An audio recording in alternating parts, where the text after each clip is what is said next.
You've unlocked, patrons, the secret 13th episode of the Christmasing 2. Merry Christmas. This is Laika.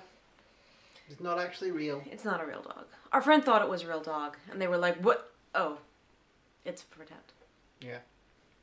Laika's just adorable. It used to breathe in and out and make a noise, but I think the battery died. I'll have to replace it. It's a flat dog.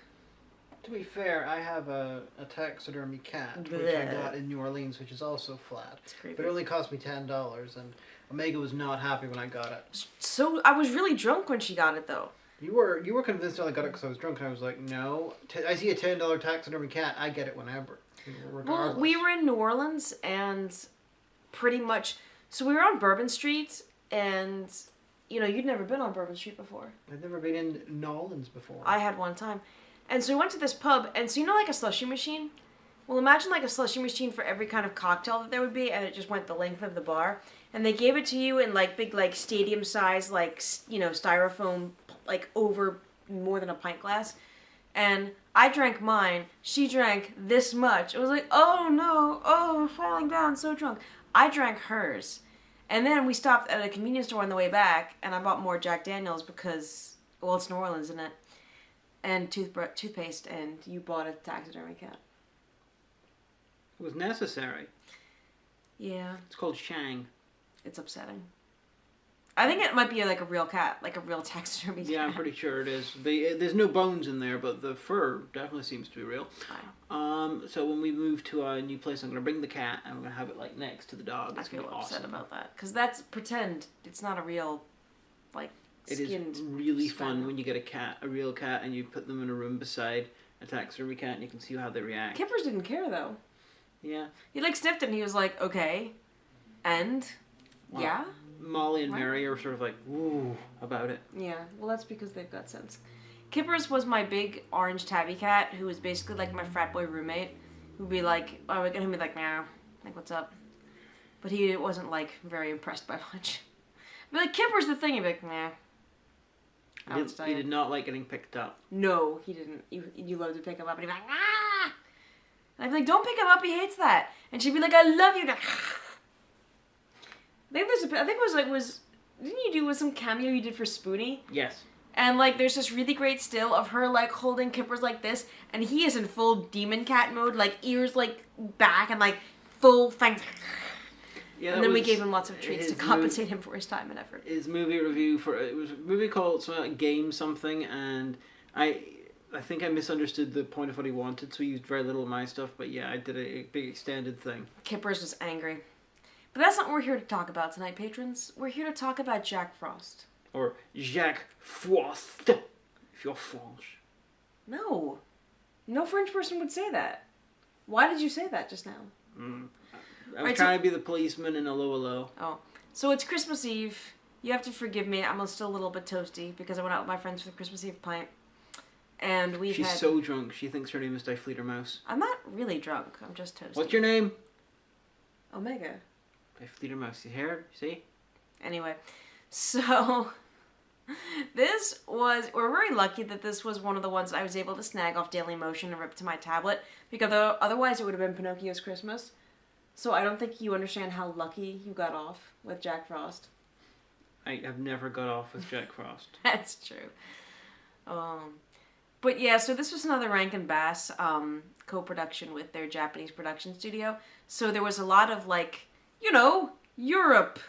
Because you had Meister Burger as... Except he's Kubla Kraus. So he's a German Cossack? It's German... Mongolian? Mongolian Cossack. Mon-German. Mon-German. Hey, Mon-German! And he comes in a giant fucking robot horse thing. Yeah, he has like a clockwork army and a clockwork horse. So he's also... So it's a steam-powered horse. So he's also Kenneth Branagh in The Wild Wild West. And, Kenneth Branagh. Powerful mustache.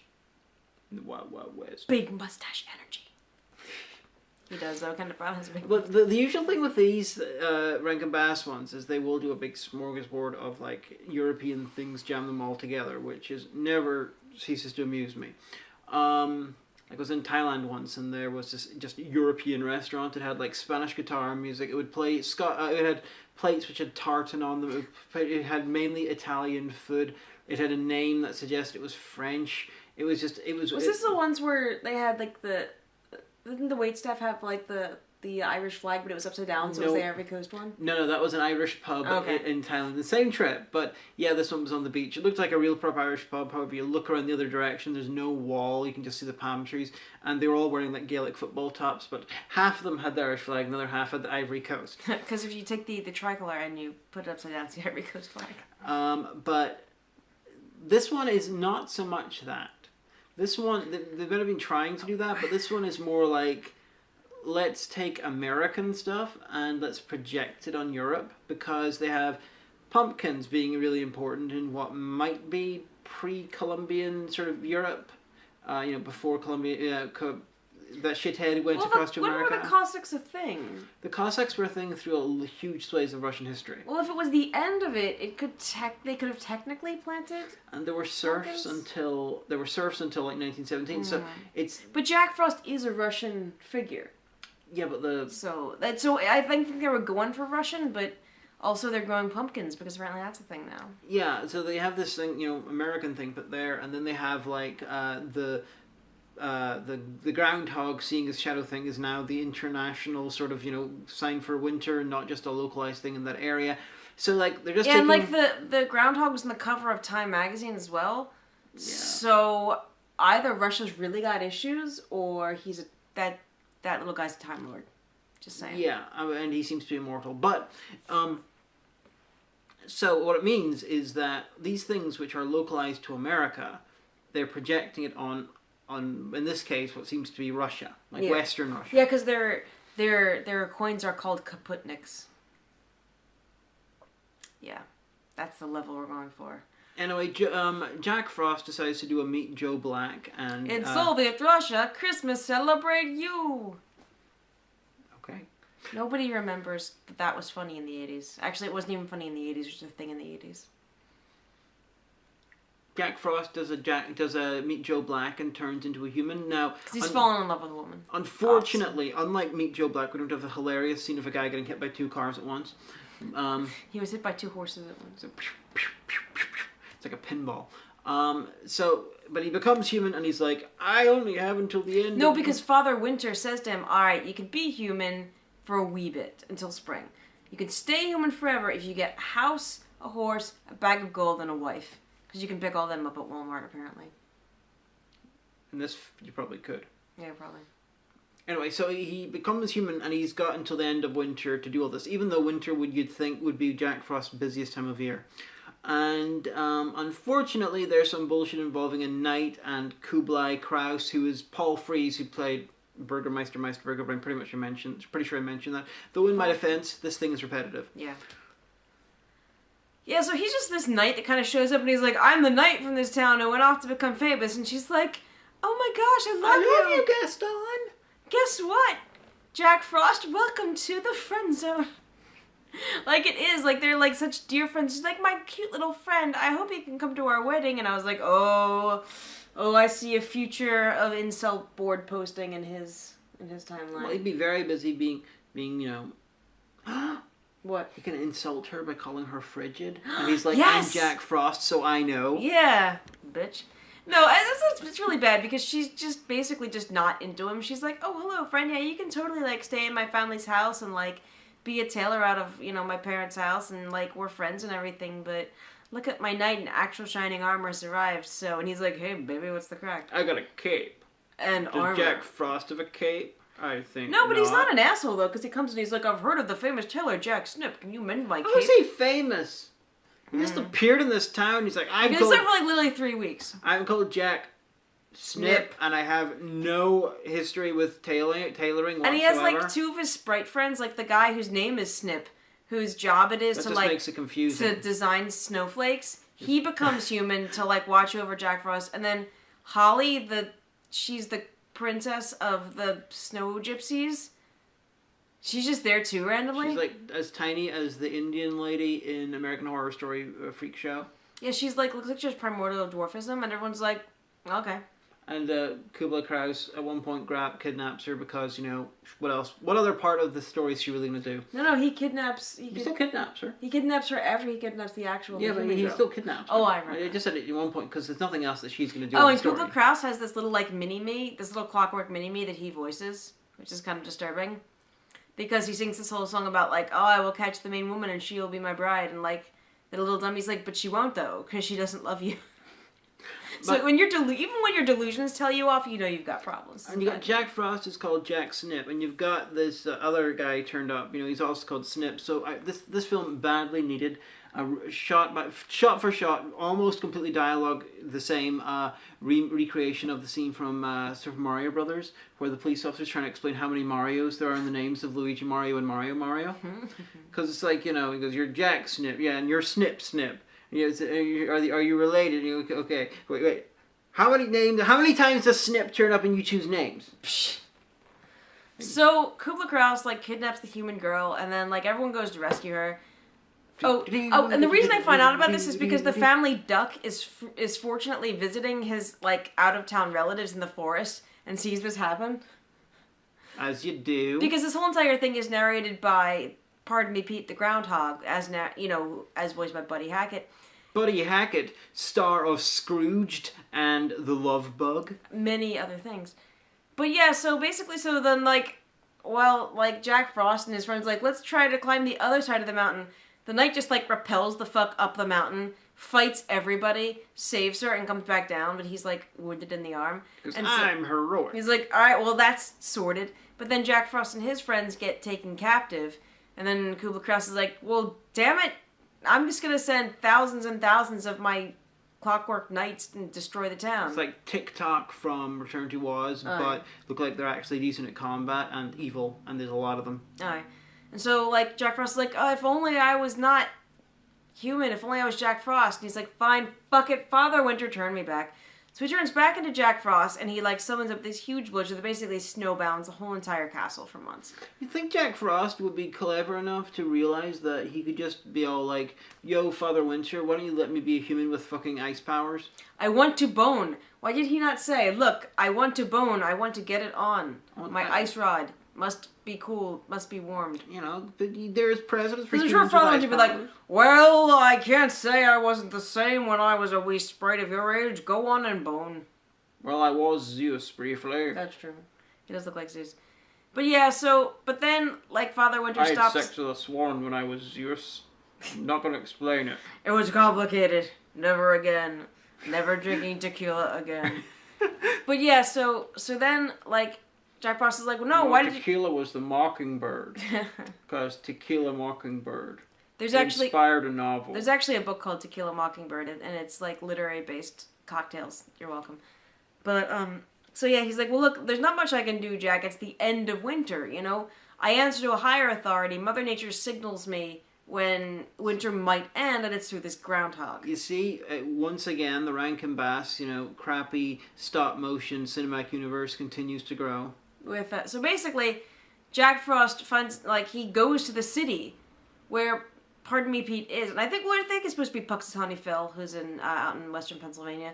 Although in Puxatawny, Pennsylvania. In Groundhog Day, the film, Pennsyltucky. That was not in Pennsylvania. I believe that it looked like he was in, like, New York City, though. I believe the town in Groundhog Day was in, like, Illinois or something. Oh.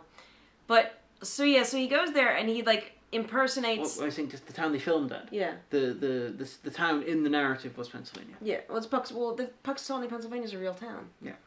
Because I'm from Pennsylvania. I'm from the good part, though. Oh, at me. So he goes and he impersonates, pardon me, Pete the Groundhog Shadow, and he scares him back into his hole. And Father Christmas is like, oh, well, 6 more weeks of winter then, so it is. Okay, so the groundhog was chased back in, and let me just remind you that this thing is taking place, this part of the narrative, at some point between... in the far future. The 12th century and 1917. That's what it has to be with the Cossack. Honey, it could have been the 12th century because they had steam power and clockwork. I know, but this doesn't make sense regardless. At least the 1800s. Probably, but here's the thing. That would explain the pumpkins. It doesn't make the whole narrative doesn't make sense anyway. All right. So it's the fucking groundhog's immortal. Yeah, so he tells everyone, he's like, basically, like, I know it's Jack Frost impersonating my shadow because there couldn't possibly be a shadow because there's no sun out. It's cloudy. So basically, he allows himself to be scared by the shadow, which he knows is Jack Frost, because Jack Frost gets 6 more weeks of winter and he gets some extra sleep out the bargain. So he's in on it. He's been in on it from the beginning. But that Weasley little groundhog. But here's the problem. Fucker.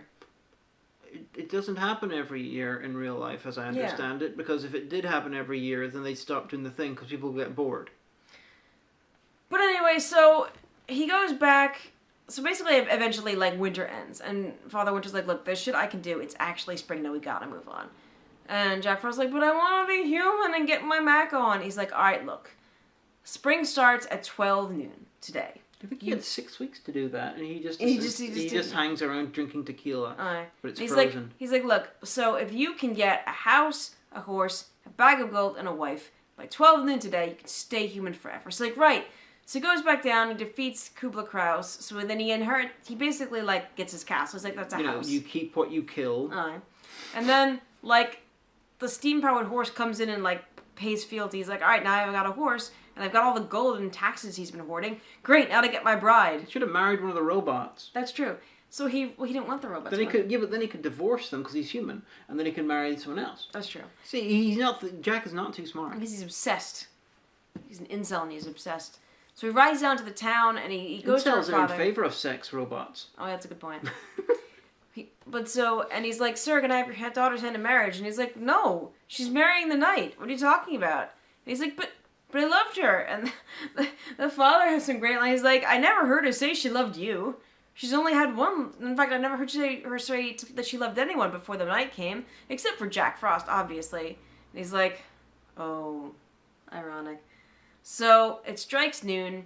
He turns back into Jack Frost and thus is rendered invisible to humans. And except for the humans watching this. Yeah, and then we don't count. We're not human. She marries the knight, and that's the end of it. And he goes back to Winterland, and then the groundhog is like, "Well, that's that. So time for me to get 6 weeks of sleep. You can see yourself out. Thank you." And that's the end. Unfulfilling, and no one got to bone. Well, I guess assuming the girl and the knight, they got to bone.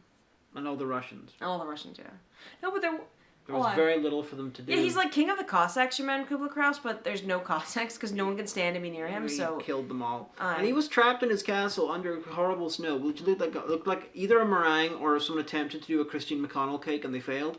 But he was in there from Christmas Eve up until March. So he shouldn't be alive, probably. I mean, he would run out of fuel. I doubt, the water would.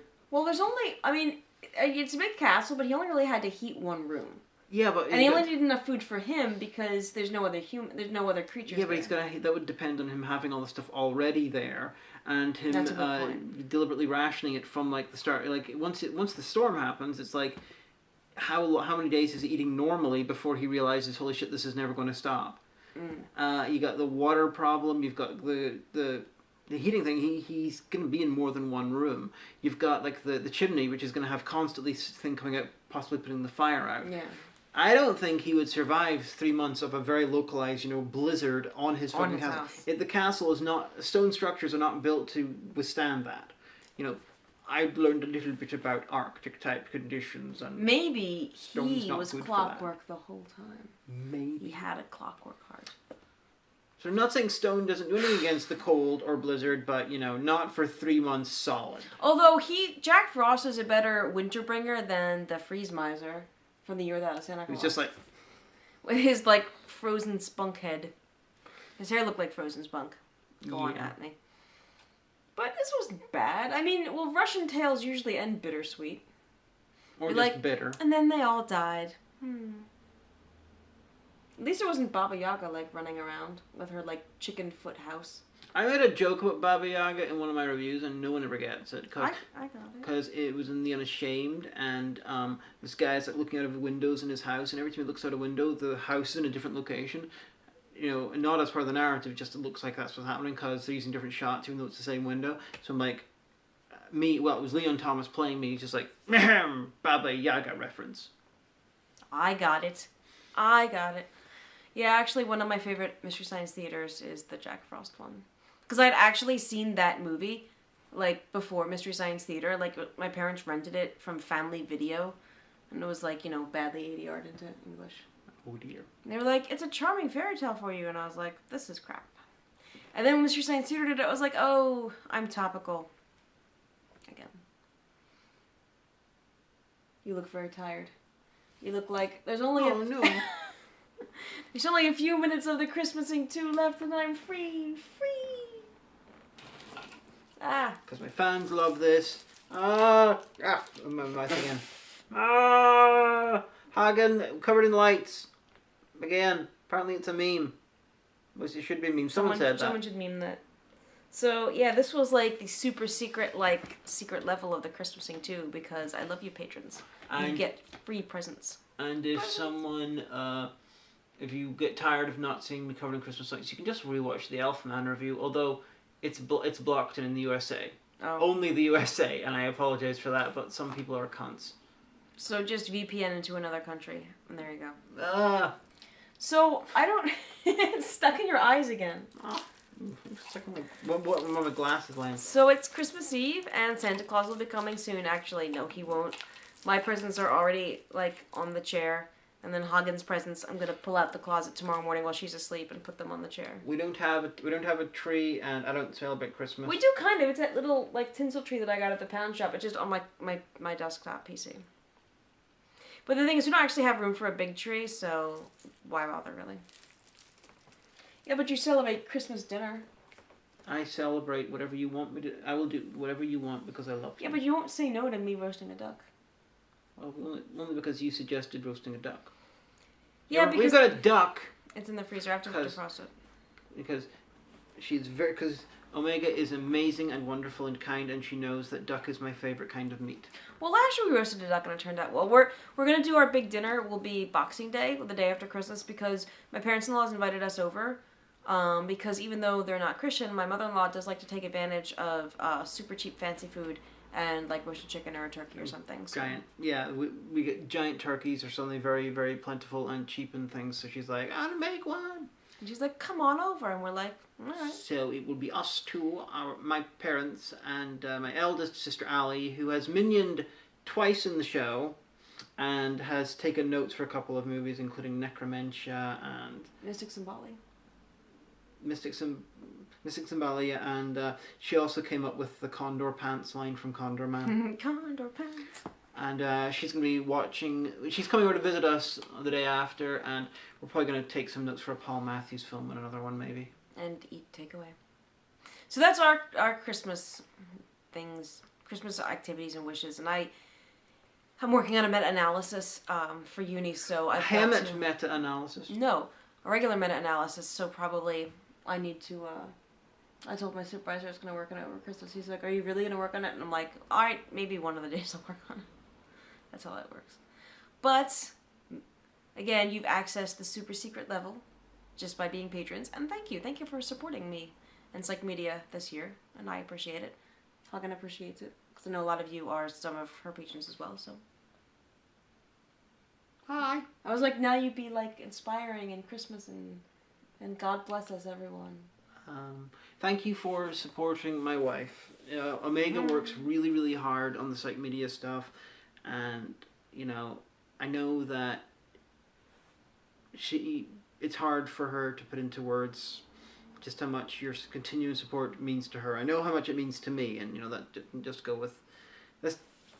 Some of you are my patrons as well, and thank you for that as well. Yeah, thanks for supporting us. That makes us feel good. If If there's anything we can do to help you, just let us know.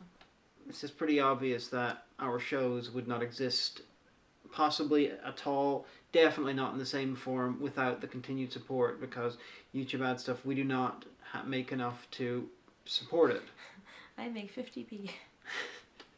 So, thank you, and the fact that our work means enough for you to do this, it's very moving, very touching. And we appreciate that. Like the idea that people are like, I like what you have to say, in fact I will give you money to hear you say it. I'm like, aw, thanks friend. I'll try to say stuff better. You know, it's like, these ones were comparatively easy to make. I mean, put on a thing, watch it, talk about it. And put lights on your head. the main expense was little bit of an inconvenience, to hopefully give some amusement to you guys. But for Psych Media, that's a hell of a lot of work for Omega. And it's scripting. Scripting usually takes between, I'd say 2 to 3 hours, depending on the complexity or what I'm already doing that day. Like if I'm working on something else, like I'll stop working on this paper and switch over to Psych Media. It takes about an hour to film, and then a few hours of editing, depending again on was I on point that day? Was I doing a lot of good takes? Then render. It takes about a half hour to render, and then upload. So yeah, a good amount. Okay, okay. So now I know that definitely it takes between 5 and 10 times more for me to make an episode of Hagen. Well, yeah, because it's a lot more in depth. Like, I already have the premise and I already have the base knowledge for it. Like when you do a film, you have to watch it once, watch it a few more times, watch it with other people. Make sure you got everything that you can get out of the film, and then write the script, and then film it, and then edit it. But you're always like adding more stuff, doing retakes, doing the voiceovers. Like that's a lot of different. Like I am lucky the fact that I can basically get an episode shot in about an hour, depending on how on point I am that day. Yeah, some days I gotta start. I'm like, fuck it, not happening today. I'll do it tomorrow. It's like I can't concentrate. I've never actually tracked how long it takes to do an episode, but I'm very sure that Remake took more than 100 hours. Well, that was epic. That's true. That was very epic. Remake. But yeah, so... Yeah, the point is, thank you very much. Thank you, friends. Here. We love you. And I love you, wife. Aw. So, Merry Christmas and Happy New Year's and Joyous Kwanzaa and Happy Hanukkah and all of the other... Happy Saturnalia and Haganalia and all of those other ones that you celebrate, even if it's nothing.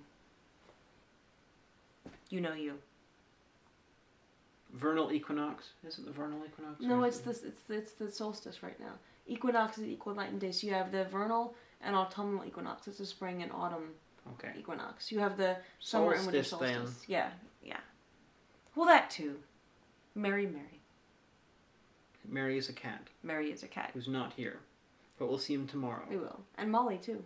Yes. Molly is Mary's mom. And they love each other. Yeah, they get on very well. Pippa does not get on well with the other two. Pippa is Mary's sister and Molly's daughter. And she hates them because she's an angry cat. But we hope the weekend is good and the holiday week is as well for you.